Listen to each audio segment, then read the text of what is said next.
Hi guys, it's Jess. Welcome back to the Not Carrie Bradshaw YouTube channel. I'm so happy to be back with you reviewing season 2, episode 1 of the Gilded Age. Our girls are back. Before we start, I ain't gonna hold you. There were a couple of plot lines that I was like, did we cover this last class, aka last season, or is this just new information? So I was tempted to go back and do a full rewatch of season 1, which would have further delayed this video, and I didn't want to keep you guys waiting because I know you guys are such devoted fans of this page, right? So we just gonna dive right in and hope for the best. We'll just figure out the rest later. First of all, the girls showed up and showed out for Easter Sunday. They brought out their best hats. And as an aside, I need to research to find out who started wearing fabulous hats to church, because I feel like it was Southern Black women.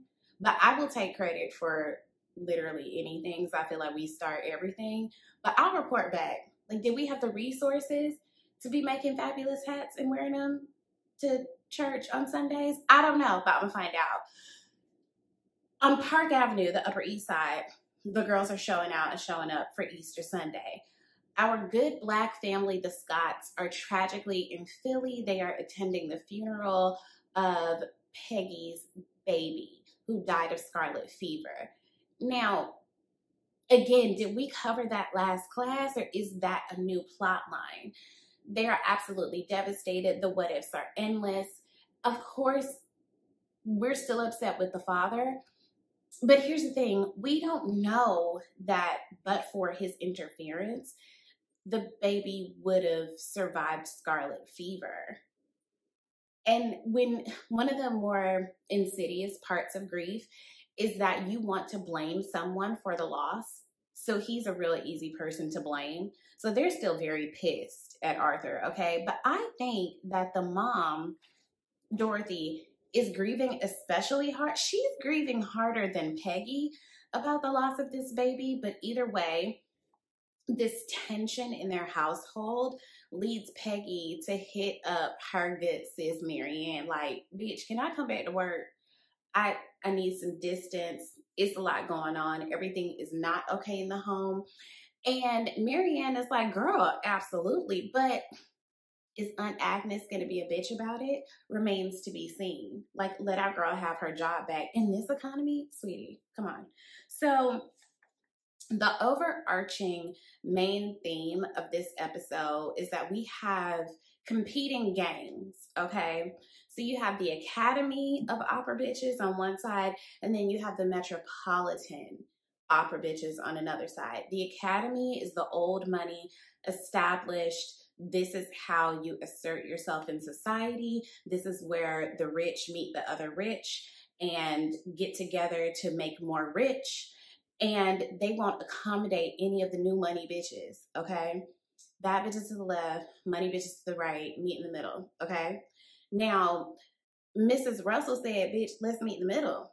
Dance all night, okay? Because the Metropolitan Opera bitches are like, we'll take the new money bitches and the old money bitches. What's up? Let's all just have a good time. We're all here to be entertained.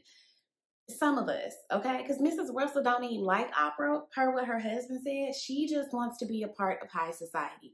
She is laser focused on, my family is about to be at the top. We're going to be at all the latest functions, and we're going to show up and show out because we have the money and we matter too. Okay.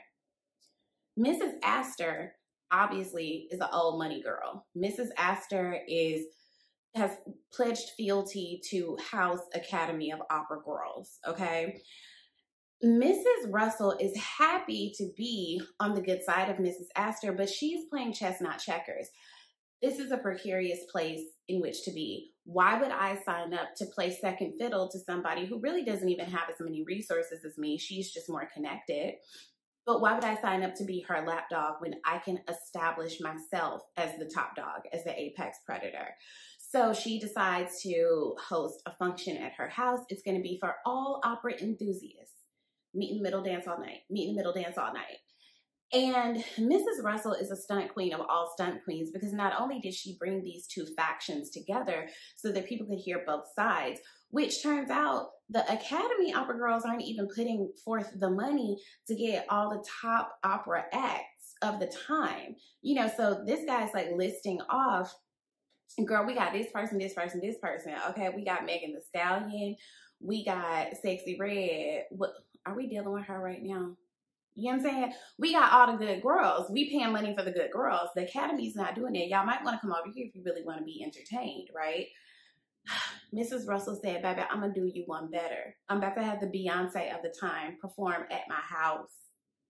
While y'all having dinner, we decorating. We're setting up a whole stage for the Beyonce of opera to perform at my house. The way Mrs. Aster was absolutely gobsmacked, gagged. She couldn't believe it, but didn't want to show that she couldn't believe it. She was bested by Mrs. Russell. Love to see it. Okay, I also love the phrase disenchanted rich. I thought that was so cute, where it was just like, okay, so, you know, Mrs. Aster was like, what do I owe it to the disenchanted or the disenfranchised wealthy? Like, this is the way that it is. And she really wants Mrs. Russell to just wait her turn to get a box at the opera. And she's been on the wait list for a while. All the new money girls have been on the wait list for a while to have box seats at the opera. And it's like, why would we compete to give our money or be on a wait list to give our money and our support to people who don't want us? Let's just build our own table. I love the energy. I love the energy. Down with the establishment. Fight back, even though this is all capitalism. All capitalism. So, child, after suffering an attack, okay, Oscar thought he had caught him one at the bar.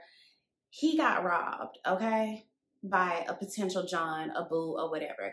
This makes him feel like, I need to cut this shit out. Let me settle down. But he don't really intend to cut this shit out, okay? You're a boy who likes boys, and that's okay, but not back then. So he decides that he wants to try again with Gladys Russell and her bangs, right? That girl's face continues to irritate me. Something about it I just don't like. Get my girl a better wig. Ooh, let me focus. So he comes up with this ruse to get her alone so that he can, you know, plead his case, because Gladys was not trying to see him. Like, he tried to roll up on her and she was like, anyway, though, he came up on her very much like, where my hug at? And she was like, girl, I don't even fucking know you. So he comes up with this ruse so he can plead his case to her away from her mom, because her mom doesn't approve, and understandably so. People can pick up on the fact that maybe not that Oscar is gay, but the fact that Oscar is just trying to, like, he's like a, what do they call it? Like a upstart, a jump start, something like, he's not legit. And I just don't know how I feel about this ruse, because to be clear, these arranged marriages didn't always end happily for the women. It might be in Gladys's benefit to be with a gay dude. He not gonna ask too much of you. You can do your thing. You know, like he said, you can run your own house. You can do your own thing. I'm not gonna bother you. That might be the move. But Gladys is young and she wants at least the opportunity, I assume, to be with someone her age who she's attracted to, who she can do life together with and not necessarily separately. These are things that I'm guessing. Like, maybe she actually wants the romance. I'm not sure. I'm just not sure how I feel about these grand gestures and basically trying to trick her into a marriage of convenience, because that just might not be what she wants. So we meet a new cousin. There were a lot of cast members, okay? Can we just say that in this first episode? Cousin Dashiell has moved to New York with his daughter. He's a widower. This daughter spills the beans that Marion, gasp, clutch your pearls, has a job 1 day a week teaching rich girls how to paint. And Aunt Agnes is just devastated. This is just such a scandal. You are stepping on the Van Ryn name. And Marion is like, girl, I'm trying to get out of my feelings and into my bag. I need something to do. Mr. Rakes done married this other girl. Y'all got me trying to pretend I don't know and I don't care. Let me do something for myself. Like, can you imagine it being this much of a scandal to just have a job that you do once a week in this economy? Girl. Anyway, poor Aunt Ada just want everybody to get along. Marion and Aunt Agnes have the most low-stakes, classiest fight I've ever seen. And I was just like, is anybody ever going to slap Aunt Agnes? I just want somebody to like, answer my open hand. Like, I wanted to make like a thunderous sound. I want somebody to slap that lady so bad. Oh my God. So Larry Russell put together the Newport House. I guess this is going to be, you know, they're setting up plot lines, right? The Newport House is going to be ready for the season when bitches go to Newport. But we catch wind that there is a wealthy widow who lives in Newport, who stays in Newport off season because she enjoys the benefits of life there as opposed to in New York. I'm sure we're going to meet this character, but I'm already like on her side because that sounds ideal. Your wealthy husband has died and you get to enjoy your money out the way. You don't even have to shake and move and jive with the high society people in New York because those aren't real people. It's all superficial. It's all just to keep wealth with the wealthy. It seems like a good life. I'm going to just be out the way over here. I'm excited to meet this character. I think there's going to be something there. We love Mr. Russell, and we love the way he loves his wife. However, Mr. Russell is a part of the OG capitalists, okay? So there's all this anti-union sentiment. They don't want the workers to link up and to fight for more. This is so interesting given the writers and the actors strike that's happening in real life right now. One of the men said, I'll hire half the working class to kill the other half if I have to. That is how capitalism works. They divide the people who have very little compared to them. And if we're fighting amongst ourselves, we'll never link up and fight against the real enemy, which is these people, okay? I'm really hoping that Mr. Russell comes around to being a better person. I'm hoping that his character development has him more in favor of just paying these people a livable wage so that they can work in a safe environment. And these, of course, these capitalists, these like OG establishment capitalists are like, they want working conditions that would basically make a daycare look dangerous and blah, blah, blah, blah, blah.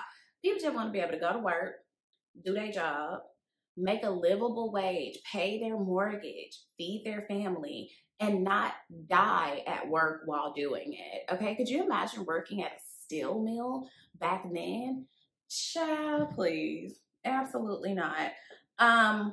Okay, so as far as the downstairs people, all right, so Watson's daughter was at the opera shindig at Mrs. Russell's house. Now, we saw last season that lady don't want anything to do with you. I don't know if y'all ever seen Imitation of Life, and I'm not a parent, but if my kid was like, girl, I don't want nothing to do with you, as it stands right now, I'd be like, fuck them kids, okay? Her husband catches on to the fact that, like, this man has recognized you being real off. She didn't play this shit off at all. It's like, baby, have some decorum. She was so shocked, so gagged, that it was like, what the fuck wrong with you? Play it off. Dress it up and make it real for me. My God. Oh, I must have bitten my tongue. Okay, girl, what you mean you must have? It's your tongue. It's in your mouth. That irritated me. But her husband seemed like he gonna try to wipe our homeboy Watson out. All that man want to do is just serve his wine and move on with his life and have a relationship with his daughter, who don't want to have a relationship with him. In this economy, move on. The French Kansas chef is being relentlessly ridiculed for his folly, and that's fine. I'm just happy that man is still employed in this economy, okay? Lastly, Jack Trotter is shooting his shot at Gladys's new handmaid because, what's her name? Bridget spurned his advances. Bridget was like, sweetie, you ain't got enough for me. And Jack is like, you know, I really want something more out of this life. That's my attempt at that accent, which I feel like is a bit heavy-handed, but I think it's so cute. He is such a little cutie pie. I just want to put him in my purse and carry him around. But it must have been difficult. I feel like this is even true now, that everyone or a lot of people want just a little bit more out of life or a lot of bit more out of life. But when you are not born into wealth and you can't benefit from the nepotism that makes these things accessible to you, how do you go from being a footman to being someone who has and is a little bit more in this life, not just spending your whole life serving people? I feel like that's real shit even now. We're all still suffering under capitalism. We're not that far removed from this. So that's season 2, episode 1. I'm so excited for the rest of this season to see how things unfold. The fashions never let me down. Let me know what you guys think in the comments. Be sure to like and subscribe and share and let the girls know we're over here talking about the Gilded Age. I'm also going to be reviewing Rap Shit when it premieres, so come back and check in for that. And I'll see you guys soon. Thank you. Bye.